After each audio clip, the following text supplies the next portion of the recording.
Hello everyone, this is part 42 of What If Naruto Was Like the Sage of Six Paths, and I hope you guys enjoy this video and to like, to subscribe, to share, and check out the playlist, to see more comment down below.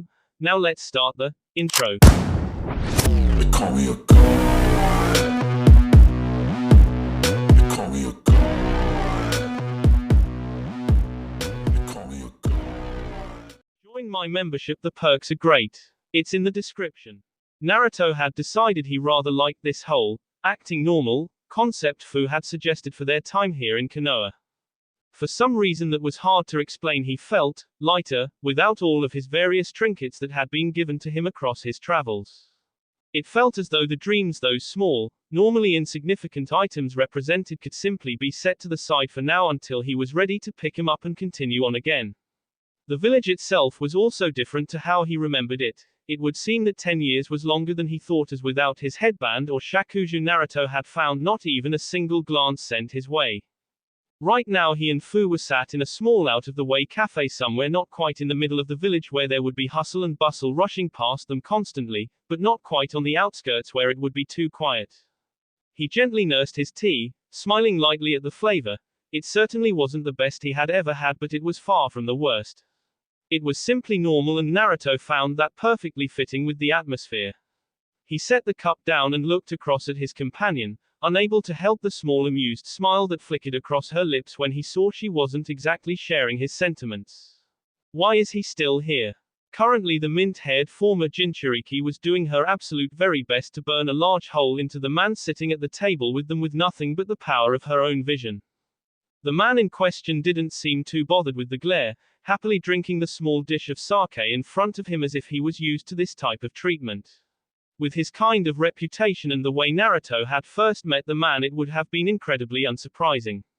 The man dipped the tray back, slurping down the last of the sake with all the manners of a drunken Sunid before it back down onto the table with a happy grin. "Ah, what's the matter, cutie? You must really want some alone time with your boyfriend." If it was possible, Fu's glare managed to increase in intensity to the point where other patrons began to look around, feeling some kind of chilling presence they couldn't explain. Again though, the man simply shrugged off the look. Even if he did seem somewhat surprised a girl that young could muster this kind of intent and focus it at him so effectively, like a miniature Sunid. Now that particular thought was enough to send a small shiver running down his spine. Naruto finally decided to intervene before the other patrons of the little cafe decided to leave. He was uncomfortable enough as it was with the attention they were already garnering. Now Fu, you can be a little nicer." The man sitting across from them smirked at the younger girl in a way that was far too smug for his own good. "After all, Jiraiya is going to buy us lunch." The smirk slipped off his face in an instant as the Toad Sage's eyes went wide, staring down at the very large lunch Naruto and Fu had ordered for themselves. They were each Jinchuriki after all. Their metabolisms were quite a bit higher than most normal shinobi. Even if Fu no longer contained her tenant, it seemed that, like with Gaara, she had retained many of the more positive aspects of her Beiyu, such as her stamina, healing, and durability. It remained to be seen if the girl could still manifest her chakra wings, but they wouldn't be able to tell until Naruto could remove the suppression seals. Hey, I don't remember agreeing to that, Gaki. Naruto simply turned to gaze at the much larger man, his eyes scrunched up into narrow lines as a serene yet unwholesomely vicious smile graced his features. "But it's the least you could do after the small incident this morning, right, Jiraiya?" Somewhere, in a place completely unrelated to the elemental nations, or possibly even that dimension, a young-looking purple-haired woman sweeping the backyard of the inn she lived in smiled coldly, feeling that somewhere, a pervert was being punished. "Aha, right." Jiraiya just nodded slowly, a drop of cold sweat slowly sliding down the side of his face. The smile the blonde was giving him was far more terrifying than any intent-infused glare he had gotten from a scorned woman. The worst part was he couldn't explain why. There was no intent, no outward sign of irritation, just the smile. Naruto, however, simply nodded in satisfaction, returning to his cup of tea with a less terrifying smile. "And you can finish making up for your illicit activities later." Somewhere, that same purple-haired young woman looked up to the sky, a single tear rolling down her smiling face. She knew that out there, somebody understood her.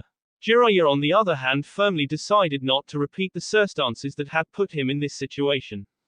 Namely, Him peeping on the women's hot springs when Fu just so happened to be relaxing in the steamy, fenced-off area.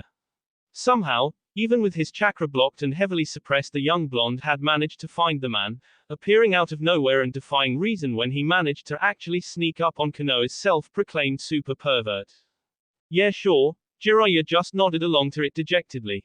He hadn't actually planned on the kid's girlfriend being there when he peeped, it was just one of those coincidences.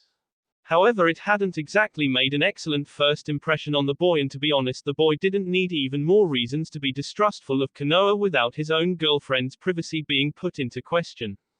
Apparently though, the beating he had received at the hands of the many angry Kunoichi that had been alerted to his illicit activities wasn't good enough for Naruto.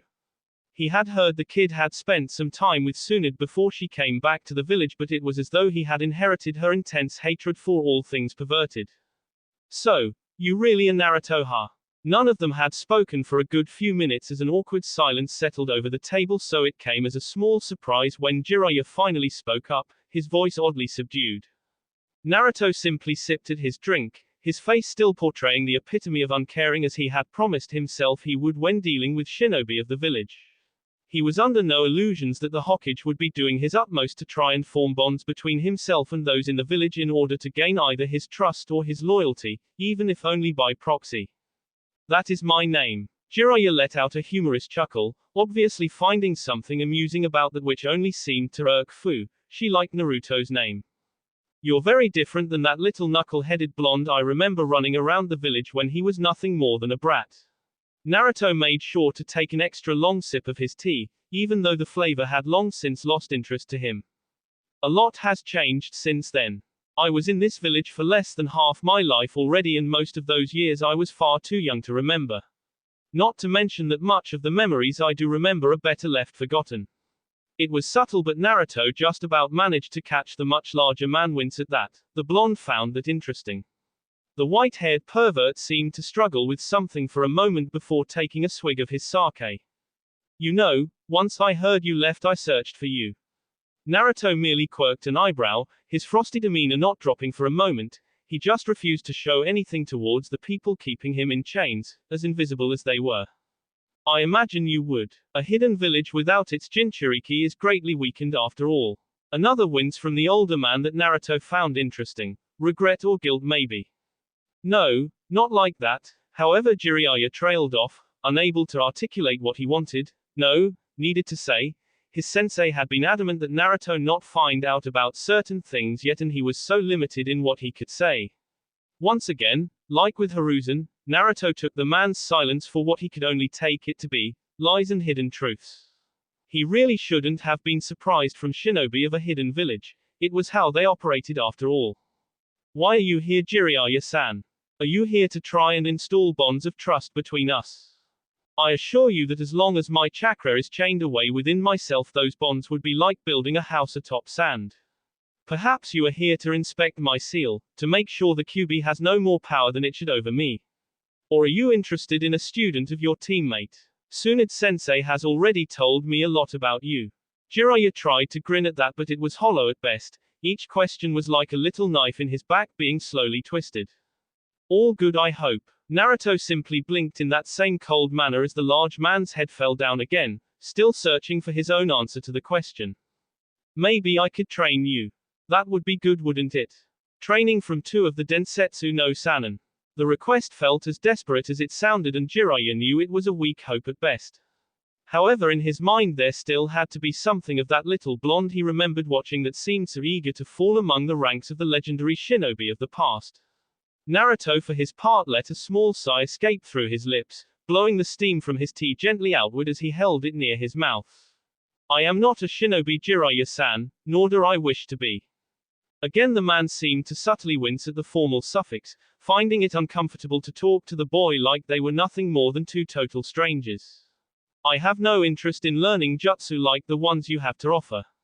I trained under Tsunade-sama because I saw that her healing was the best way to protect that which was precious to me. Jiraiya didn't miss that slight glance Naruto gave towards Fu, a twinge of pride entering his eyes briefly as he remembered seeing that same look of concern and love in the eyes of a similar blonde. But sometimes the best or only way to protect something is with your own power. This time Jiraiya found his voice to hold a little more confidence, finally seeing a way into spending some time with the boy. However, far from the reaction he was expecting, Naruto's eyes narrowed even farther, his hand naturally clenching into a fist. And sometimes that right there is the very reason we lose something precious in the first place.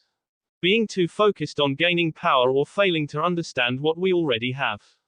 In Naruto's eyes, it was almost like Shizuku's phantom bee was really there on his hands, dripping away on the floor in that ever-constant, rhythmic pattering that had haunted him, however subtly, since her passing. At that moment, as Jiraiya saw that pained look enter the young monk's eyes, he knew he had failed the boy. He had obviously experienced a great deal of loss in his time, and he knew it was, in part, because Jiraiya wasn't there for him at the beginning. Maybe you're right. Jiraiya's face was a mask of troubled expression as he stood up from the table, absently throwing down more than enough money to cover both his and the two teens' food. However, before he left, he gave one last glance back at the blonde and the girl that had shuffled around to sit closer to him, a brief smile passing over his features. But maybe there's still time. He spoke the last part as nothing more than a whisper as he walked away, suddenly having a lot to think about, the questions he was going to ask about the Rinnegan completely forgotten. When the Toad Sage was no longer in sight, Naruto allowed the cold mask he had been wearing to fall away. It was more for appearances at this point anyway. Plus, he was only in the company of Fu now, so hiding his emotions from the girl he loved was counterproductive.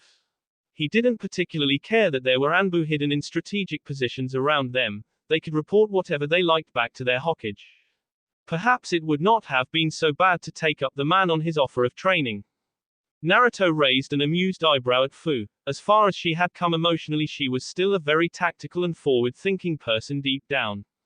However, he couldn't help but chuckle when he looked around only to see her scowling in the direction the white-haired Sannin had gone.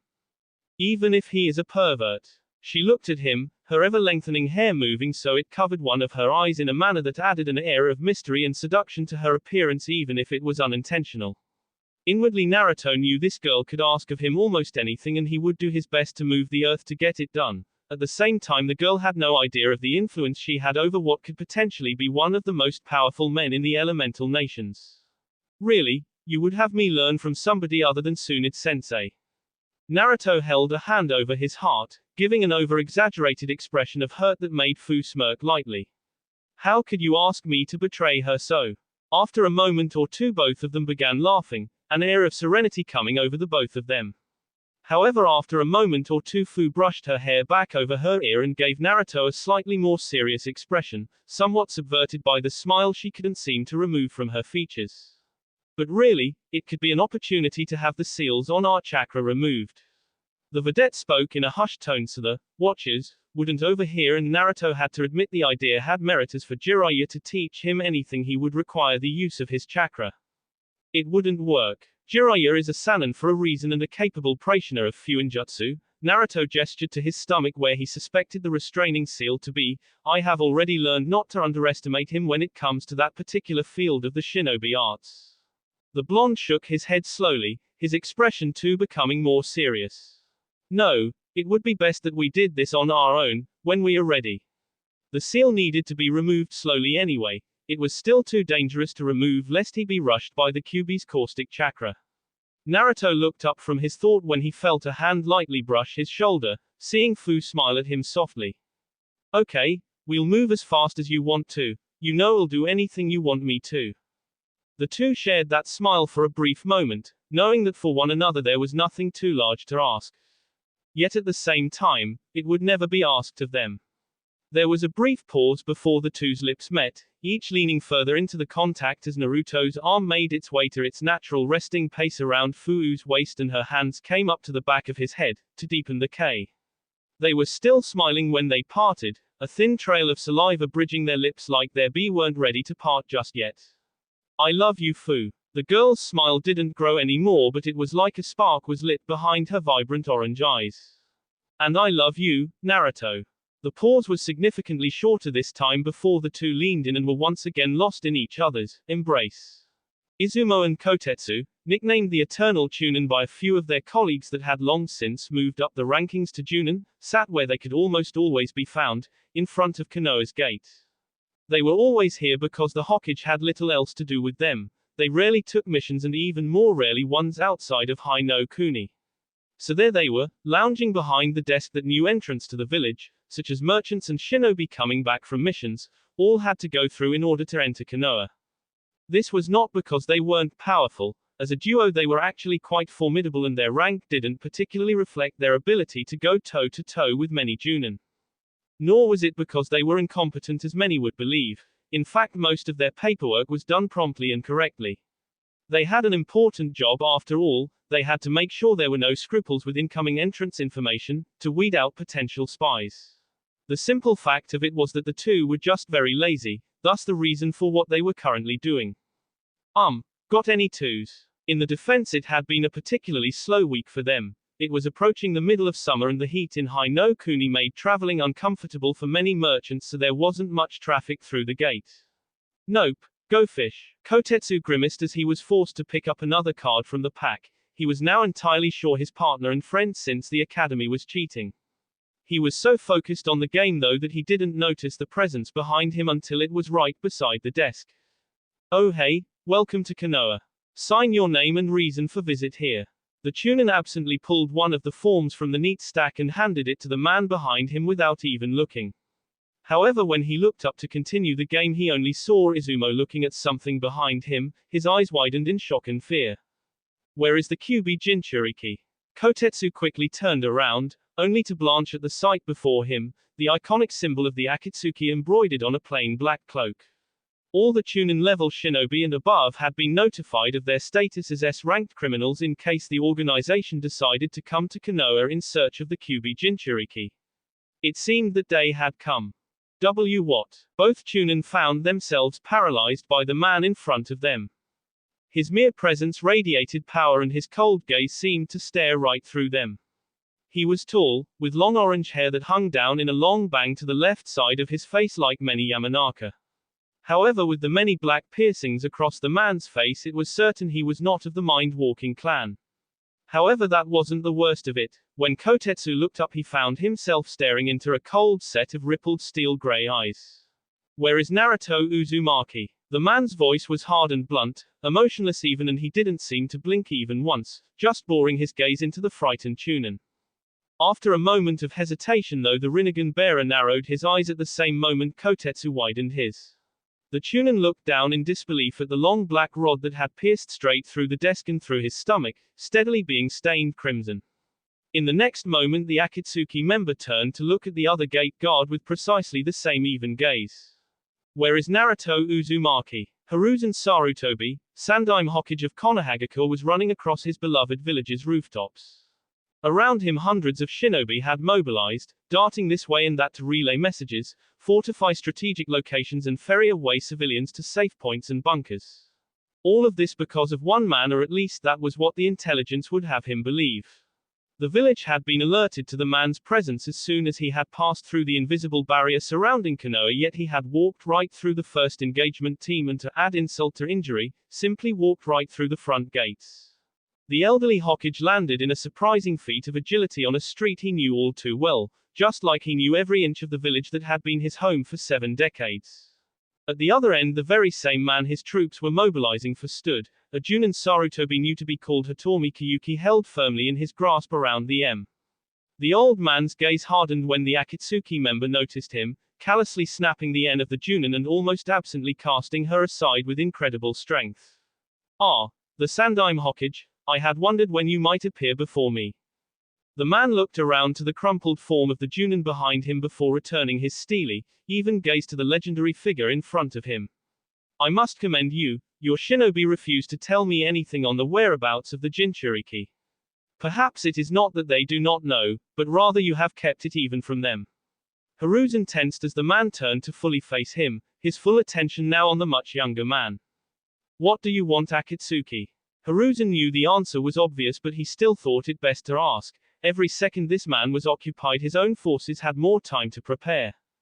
I want Naruto Uzumaki. He is instrumental in our plans. Hiruzen's eyes narrowed as a body that had not seen true combat in some time readied itself. He is not in the village. He has not been for 10 years. The man's gaze didn't change. It seemed he was almost incapable of doing so. We shall see. In your prime you were once called the god of shinobi. I would very much like to test that moniker. Sarutobi instinctively leapt back as the man s his hands into the ground and an enormous sealing matrix spread from the contact. The man practically radiated power and authority, and the barrier team had told him his chakra levels were just absurd. The wizened Hokage knew better than to underestimate such an opponent. However, what came out of that white cloud of smoke was no summon, but 6 other people, 5 more men with those same black piercings covering their body and a dispassionate blue-haired woman. All of them wore the Akatsuki cloak, and even more worryingly the 6 men each bore the Rinnegan. We are pain. We are God. We will have the Kyuubi Jinchuriki. Naruto and Fu moved against the flow of evacuating civilians, the panicking men and women rushing past them in the direction shinobi were calling or pointing to. The 2 teens ignored their calls. Naruto's eyes narrowed as he moved in the direction of the massive, unfamiliar chakra he could feel. It had begun so suddenly, shinobi swarming up out of their positions on a seemingly invisible signal that Naruto actually knew to be hawk messengers. Then all of a sudden enormous and gruesome creatures began to spring up around the village, their arrival heralded by enormous clouds of white smoke. However, Naruto recognized the unusual summons with the black piercings, but more importantly their Rinnegan eyes. The leader of the Akatsuki had come to Konoha. Their Anbu guards had vanished, going off to help with the defense of the village against the unknown assailant. Even as Naruto thought this, Junin and Chunin were rushing towards each massive summon, hoping to take them down quickly so they could not do much damage to the village. Naruto knew that it was just a distraction though. The Akatsuki wanted him and Fu, they didn't care in the slightest about Konoha. The less shinobi in the way of their search the better, and the Rinnegan user could simply keep spawning summons to keep people occupied. Naruto, what are you doing? Naruto tried his best to ignore Kurama's voice in his head as he worked his chakra throughout his body, pushing it around and around as he felt the suppression seal get weaker and weaker. The fox growled angrily in his head as he felt his unrestrained chakra naturally move into the boy's freed-up coils, despite his best efforts to rein it in. If you continue to loosen the seal this quickly you could s. The fox's voice sounded more like a statement than genuine worry, but Naruto could still hear the slight confusion in the old Bijuu's tone. None of them are prepared for a Rinnegan user, they don't know what we can do. If I do nothing many people will likely s. His response was another growl as he and Fu made for the rooftops to speed along their journey.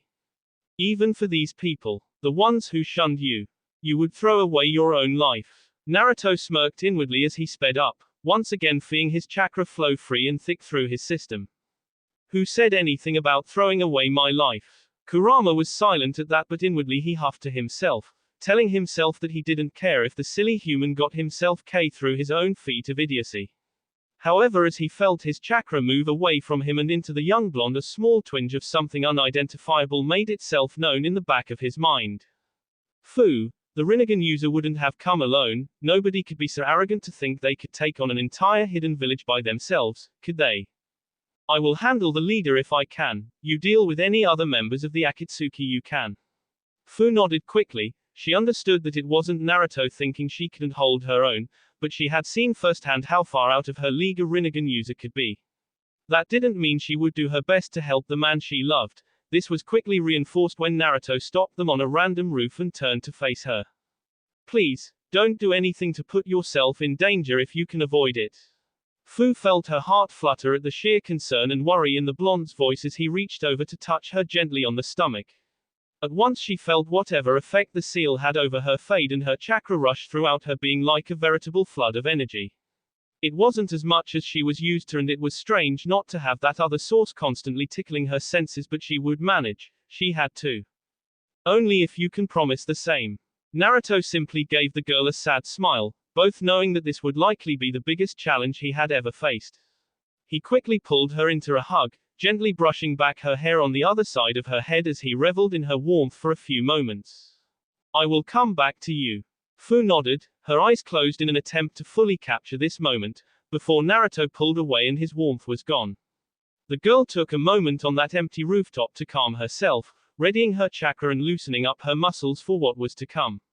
It was difficult, but if these people were in the way of a future where she and Naruto could be happy, then she had to succeed. Naruto knew he was in the right place as he passed over a completely destroyed building, nothing left of the once proud structure but rubble and debris. Dust clogged the air and the sounds of shinobi fending off the enormous summoned creatures rang throughout the air. When Naruto finally saw silhouettes through the dust, he readied himself, about to push past what was left of the suppression seal. However, as the dust cleared for a moment, the sight before him was enough to make him hesitate out of shock. Hiruzen Sarutobi, the Hokage, the man he could once call Gigi, was pinned to the ground, being beaten. An eerily familiar black rod was skewered through both his hand in a way that held them both in front of him. Next to him a man stood staring at the elderly Hokage, his long black cloak barely even tarnished and the red clouds still undamaged in the least. Slowly the man turned, his spiky orange hair, so similar to how Naruto's might have been without his ponytail, blew in the breeze. Steely gray Rinnegan eyes met vibrant purple ones, and for a moment it was as if the entire world stood still. Two sets of the most powerful doujutsu to have ever existed gazed at one another as perfect silence reigned. So you are the Kyuubi Jinchuriki, the other bearer of the sage's eyes. Naruto said nothing as his face slowly twisted into a completely emotionless mask, his hair falling forward to lightly shadow his eyes so that his own Rinnegan glowed ominously.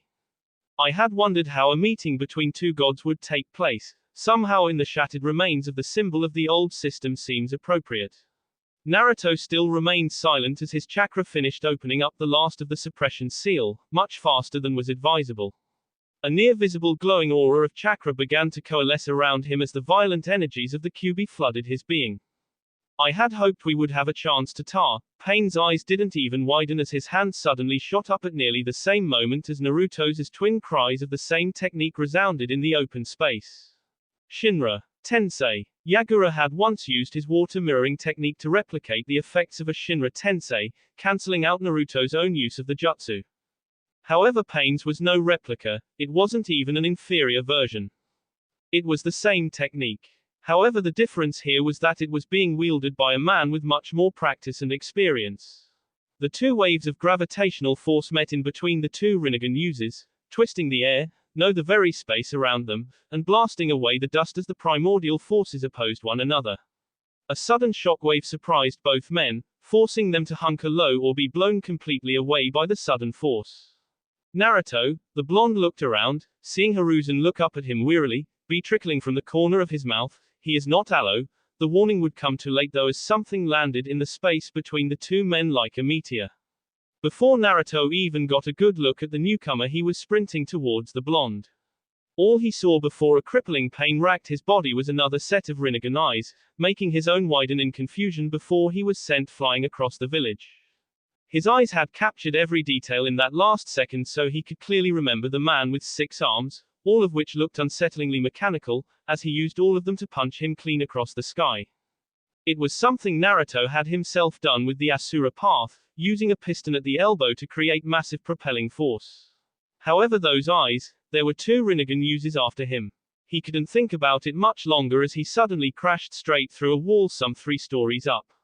As he lay there in the rubble he had created in his landing, he glanced about, seeing where he was. A choked, amused laugh couldn't help but roll off his tongue as he realized just where he had landed. The Pain with spiky hair glanced up at the building his opponent had flown into, the hospital. He had been about to enter to flush the Jinchuriki out, only for the boy to do his job for him as he suddenly appeared in the very same hole he had created. Oddly enough though, the boy seemed to have changed his attire, donning a long red haori over a bare sea as well as a Majitama necklace composed of white beads, similar to the one now hanging in his ear.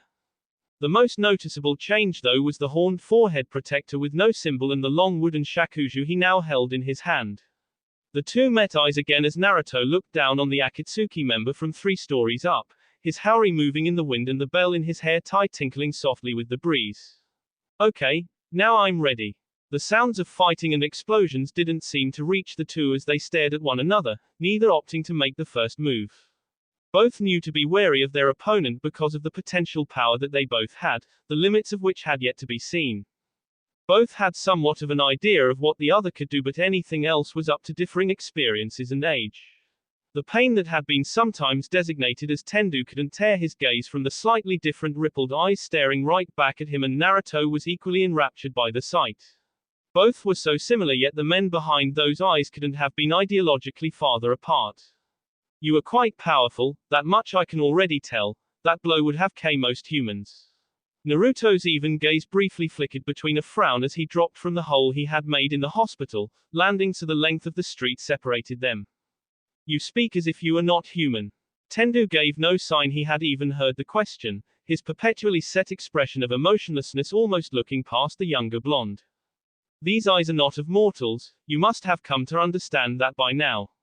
Our predecessor, the sage, was a god among men because of them. He was unrivaled even by the old gods of this world, casting them down so that man could flourish in their stead.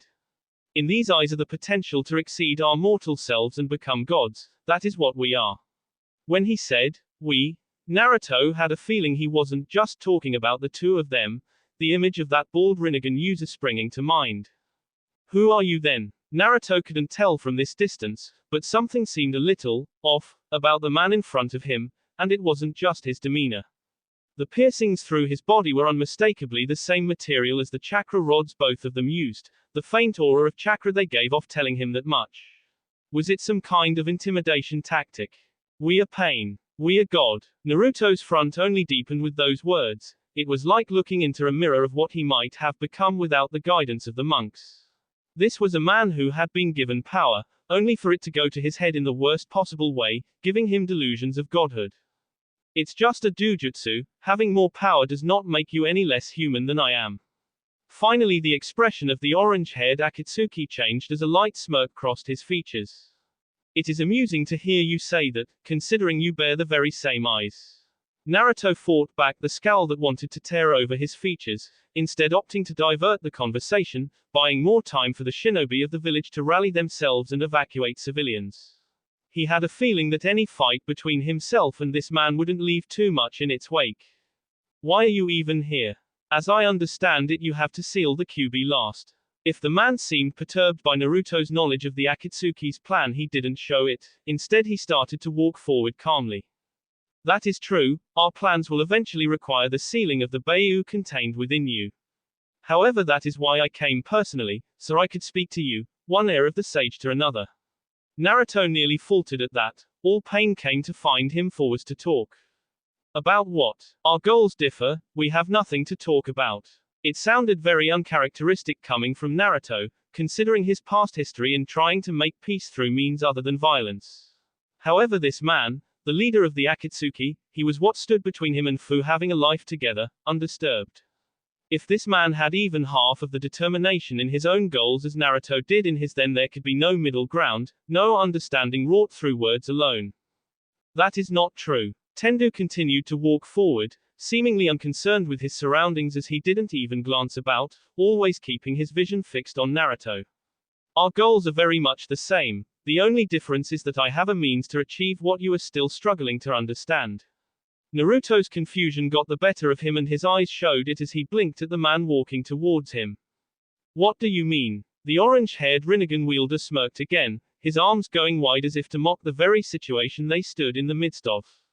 Peace. At that, Naruto gritted his teeth as Kisam's answer to that same question rang through his mind.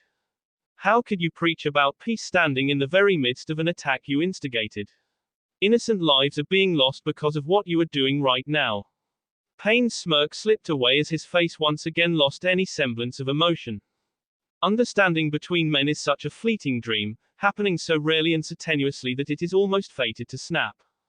However, beings such as me and you know that fate holds no sway over us. True understanding is only created when people share pain, when they all share the loss and suffering dealt to them. Then and only then, will there be peace. It took a moment for his words to register with Naruto before many things began to click into place and a scowl slowly formed on his usually serene face. So that's it. Your answer is fear. You would have men cower at the consequences of their own actions, tamed by horror and the shared pain of thousands. Pain stopped a short distance from the blonde, barely 10 meters separating the two bearers of the legendary eyes. No. The answer surprised Naruto momentarily, but it didn't last long. The shared pain of millions. At this his voice was quiet, but it echoed so clearly in the street that it seemed to reverberate in the monk's mind. The Bayou will be combined into a weapon so terrible that even one use of it will tear apart entire nations. Men will fear its use and its use against them, and war will end because that pain will be understood by all. Naruto's hand slowly clenched into fists as the thin aura of chakra that had been surrounding his body since the seal had been released grew, flickering as though translucent flames had consumed his body. Such a piece could only be temporary, and worthless at the cost of so many lives. Pain didn't acknowledge the last part, he didn't even seem to hear it. Yes, man will eventually forget that pain, they will cease to understand one another given time, but then the weapon will be used again and they will remember. Naruto fought to control himself, to rein in the rampaging chakra of the Kyuubi that he could feel was subtly influencing his emotions toward the more negative spectrum. You call that peace? That is not peace. That is nothing more than an interlude between wars more catastrophic than anything that has come before. What you call peace, I call using genocide to punish those that don't obey your rules and holding the threat over those too afraid to defy you. Pain regarded the blonde for a moment, noting the intense energy surrounding him. Peace, even for a time, is better than this perpetual shinobi world we have right now. Is it not appropriate that I use the Bayou for this? The very creatures the sage himself created will become the tool that ushers in a new, better era. A peace that could last generations before the next installment of the weapon. Naruto stopped shuddering with rage as he became eerily still, his hair coming forward to shadow his eyes and the aura of chakra receding into his body. When he looked up again his Rinnegan had changed slightly. 8 Tomo now slowly rotated the small pupil, looking as though one was missing in the innermost ring. They were faint and almost imperceptible. Pain didn't even see them himself. Your peace is nothing but a false one. Your methods are beyond inhumane. You stand here and preach about being a god as you callously the shinobi of this village. You call the Bayou nothing more than tools for your use out of a sense of vicarious enlament. All of this, and you ask me to accept what you are doing. Pain's eyes narrowed slightly as the energy around the blonde seemingly dissipated. However, he knew better, it had simply condensed within him, flooding his coils and surging through his system. Arms suddenly burst from the ground beneath Naruto, 6 to be precise, and each one made to grab the blonde's legs. However, at the same moment the blonde jumped up, twisting his body as the air around his feet shifted due to the intense heat of his high no-mai and the fire-natured chakra channeled there. He struck 2 of the arms faster than they could react, shearing straight through the metallic appendages like they were made of mud instead of metal. The others quickly vanished back into the ground and a moment later that same bald Rinnegan user burst from the earth next to the original, who seemed nonplussed his ambush had failed. It is such a shame that you reject me. Working together, as 2 sons of the sage, we could never have been stopped. However, as powerful as you think you are nothing more than a child, barely understanding just what it is you carry. You will quickly fall before God. Naruto said nothing, instead his body seemed to shimmer for a moment before rushing forward, surprising both Pains with his speed. However, it was only momentary before Naruto was once again forced into the air by a low sweeping kick. He landed on the side of a building, looking on in mild confusion as a third man joined the fray. He too had orange hair but it was slicked back and he was bulkier than the other 2 Pains. However, he still had the same black chakra rod piercings littering his face, and likely his body, as well as another set of cold Rinnegan eyes. Naruto stayed there, crouched against the side of the wall in short contemplation before his eyes narrowed slightly. 3 Ha. Where are the other 3 then? Tendu raised his brow slightly, wondering if the boy had managed to figure out his secret so quickly. Then again, considering who he was, it wasn't too surprising. Naruto could see it though. It had taken him a moment to understand what it was he was actually witnessing, but this brought it into focus. He had noticed the strange way Tendu's chakra seemed to move, as if it were being forced along by the rods implanted in his body.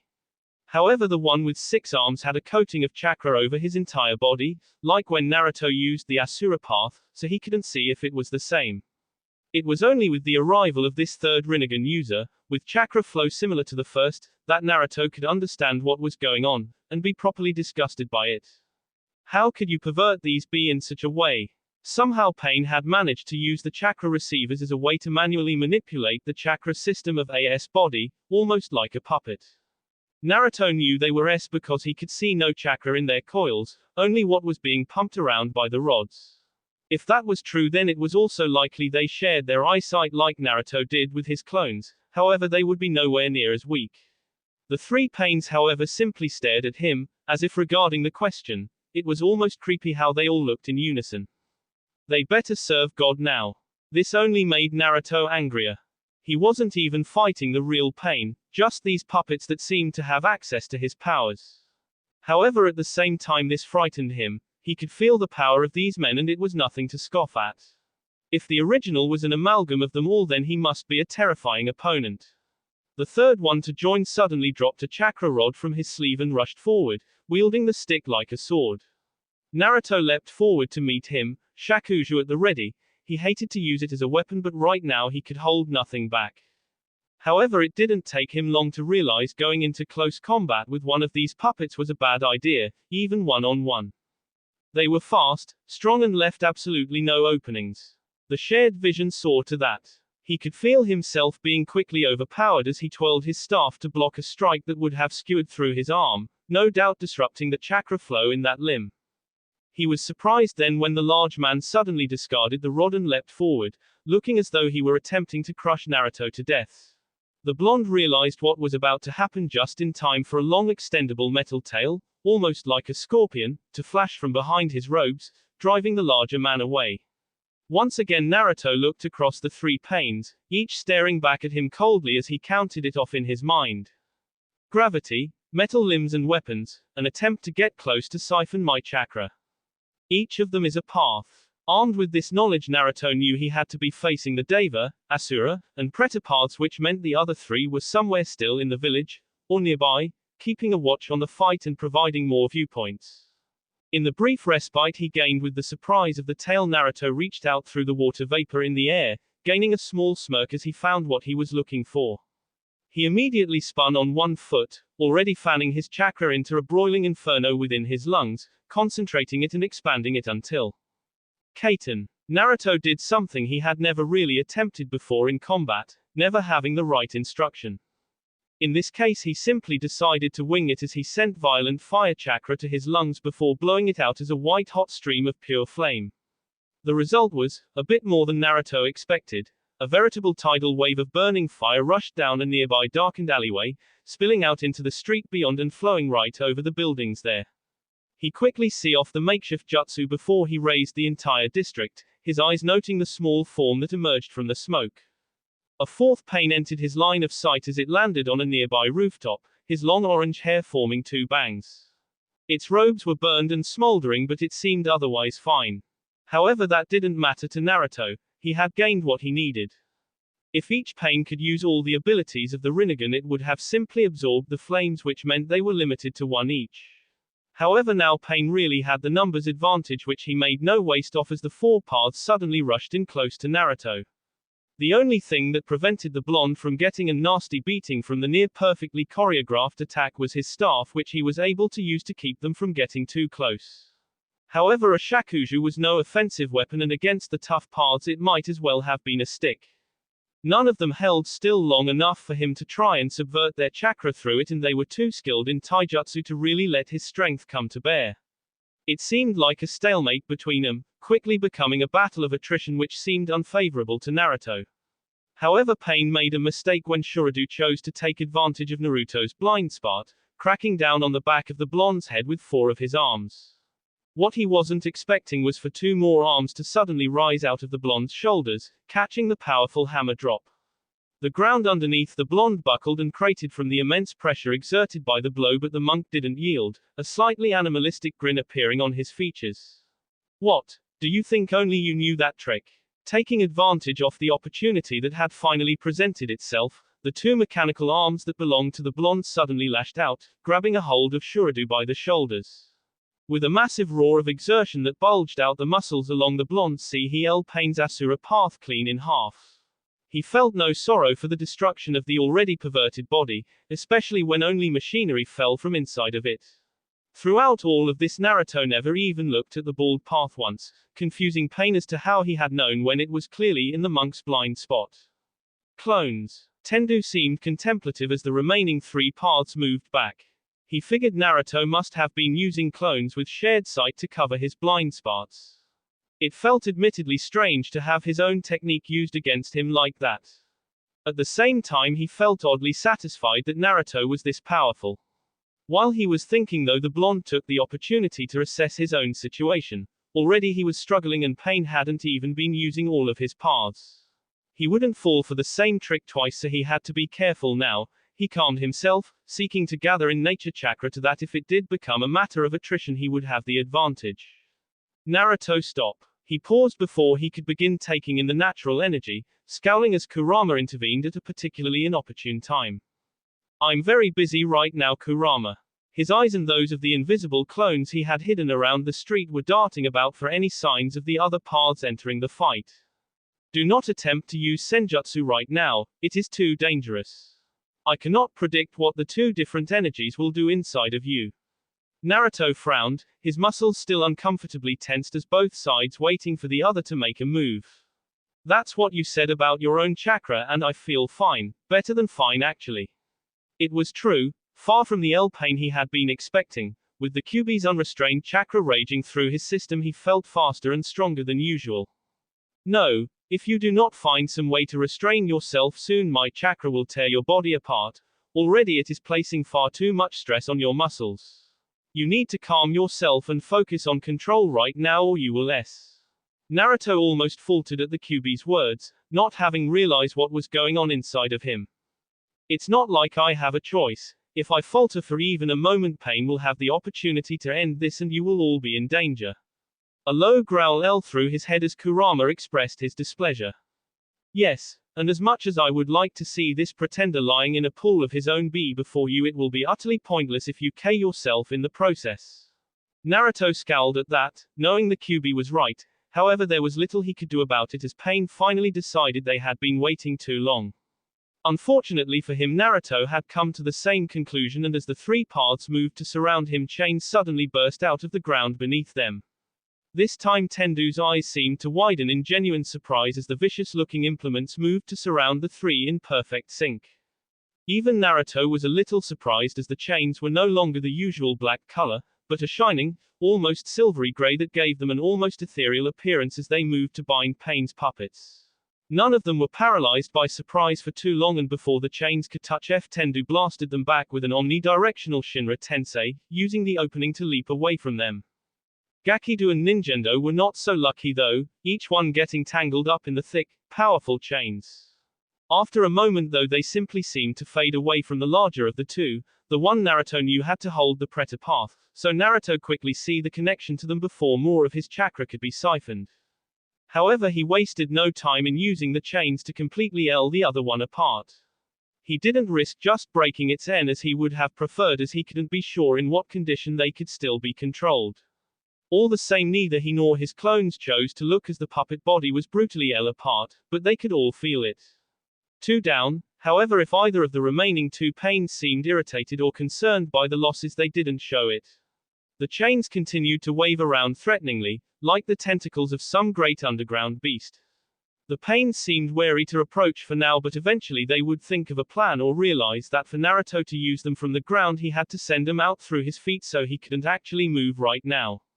Once again they were in a stalemate. Fu ran as fast as she could across the rooftops of Konoha, just another blur lost among the hundreds of other shinobi dashing about in their frenzy. Occasionally what looked to be a weak glow of chakra tried to form on her back, in between her shoulder blades. However, only moments later it would again. She was trying to form her chakra wings only for them to flicker and fade away before they were even substantial. Throughout the week she had been preparing herself for the possibility she would lose the ability, but as it was happening she couldn't help but feel frustrated at their loss. They had both been a major part of her fighting style and a great source of freedom for her. The only positive she could take away was the fact that at least something is attempting to form, even if it was weak and insubstantial. It gave her hope that in the future she might be able to replicate the technique on her own, without Chome there to help her with it. Right now though it just took too much concentration and energy, things she didn't have at the moment, as she rushed towards the nearest massive summon, what appeared to be a 5-story tall ox. It was ignoring the many jutsu being thrown at it by the multitude of shinobi on the nearby streets and rooftops. Instead it continued to plow through the many buildings in its way, carving a swathe of destruction through the village that seemed unstoppable. If Fu had been taught anything in her time with Naruto, it was that nothing was unstoppable. As she ran, long, crisp swords of water grew from her hands, her speed picking up as she pumped more and more chakra into her legs until it became almost dangerous. She might never have the control to try and replicate Tsunade's strength like Naruto could, but she could definitely grasp the fundamentals and use it in her own way. As she reached the edge of the building, chakra began to saturate her core, aiding her body as she kicked off the edge with incredible speed and strength, spinning the point where her voice sounded distorted and strange. Suten, Tsubasa no Kaiten. She became nothing more than a bluish-green rotating blur in what many mistook to be an Inuzuka's passing fang technique. However, her speed and rotation, plus the razor-sharp edges of her water blades, was more than enough to carry her straight through the tea of the enormous summon. It dispelled a moment later into an equally large cloud of white smoke before she even touched the ground. Many shinobi were confused when they saw what they assumed to be a comrade touchdown after defeated the summon in one move, only to quickly dash off before they could be congratulated or thanked. However, as Fu was moving towards another of the summons, in the hopes she might find another Akatsuki member, her path was blocked off by a wall of shuriken. However, as she leapt to the side to avoid them, she noticed they were different than normal, namely they were white and seemed to be made out of paper. She glanced warily around for where the barrage came from, only to catch out of the corner of her eye as the shuriken all twisted about in midair in a physically impossible move, at least had they simply been thrown. A moment later and they all unfolded, revealing them to be origami-like structures that flocked together. So you are the Nanabi Jinchuriki. Out of the swirling vortex of papers stepped a woman with blue hair and startlingly similar amber eyes to Fu. However, she wore an Akatsuki cloak, which was all Fu needed as far as a target went. Keeping in mind what she had already seen, Fu dashed forward, moving with speed that actually managed to surprise the woman even if her face didn't show it. However, her shock was only external as Fu realized her mistake too late. Her water swords cleaved right through the woman, or at least her facsimile, and only milliseconds later Fu caught sight of the hidden kanji inscribed on more than a few of the paper sheets. From the next building over, Conan watched dispassionately as the entire rooftop was consumed by flame. To be honest, she had been expecting more from the Nanabi Jinchuriki. While she didn't think much of Deodara, he was still a capable fighter and he had earned his S-rank LR. Yet for the girl to fall for such an obvious ploy was almost insulting to her as a serious Kunoichi. A moment later though, and a smirk crossed the woman's lips, quickly dipping to the side to avoid AS that easily see through the roof tiles they were standing on. She turned to face Fu, not even a single singe on the caramel-skinned girl's body, and nodded in approval.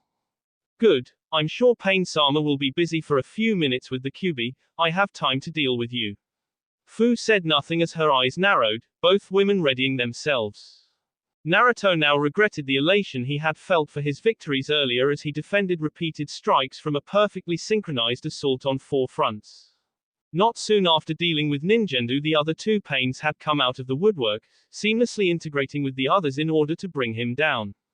His chains only offered him so much utility when he used them in open combat, as with the shared vision the Pains were almost impossible to sneak up on, and if he tried a sneak attack he would be rooted in place and susceptible to Gakido or Tendo. All the while Chakushudo and the one he assumed to be the outer path, given what he knew about his own Rinnegan, hounded him from the sidelines. Shinra Tensei. When he felt overwhelmed he tried to release an enormous blast of energy to clear him some room. However, that seemed to be precisely what Pain was waiting for as the four men moved as one, all of them dashing behind Tendo, who swiftly raised his hand. Shinra Tensei. His calm voice sounded out above the sound of rubble being thrown around as a second wall of force rose to meet the first. Once again the two identical attacks collided with one another, rippling the air until they imploded, causing a shockwave to wash over everybody. In that same instant though, Tendo raised his other hand as Gakido moved round to stand next to him. Banshu Tenon. Naruto's eyes widened in recognition at the technique's name as he was suddenly lifted off the ground and sent hurtling towards the two men. Instinctively chains shot from his back, digging deep into the ground in order to anchor him so that he was almost comically stuck flailing in midair. However, this seemed planned for two as Gakido darted forward, crossing the distance between them faster than he had moved before. On reflex, Naruto's arm suddenly shifted and contorted until it better resembled a thin metallic barrel that instantly charged up with blinding light.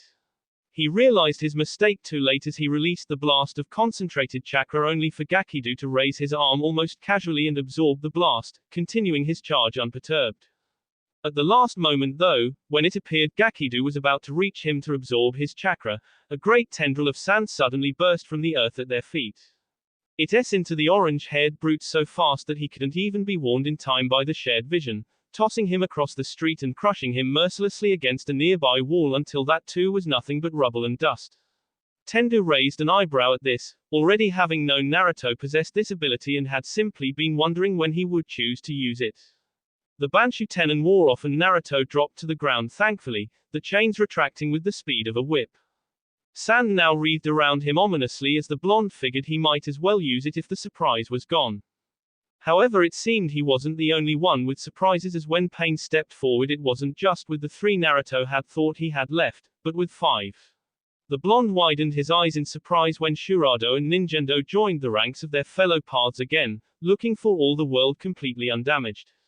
When he checked through one of his clones he saw the 2 places they had been lying, broken, were completely empty, void of even be.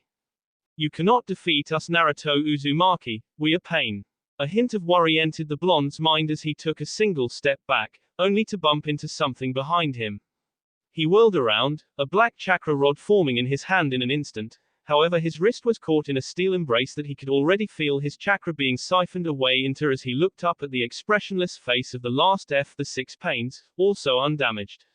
We are God. That will be all for this video. Be sure to like, subscribe, share, and comment down below for more videos. Goodbye.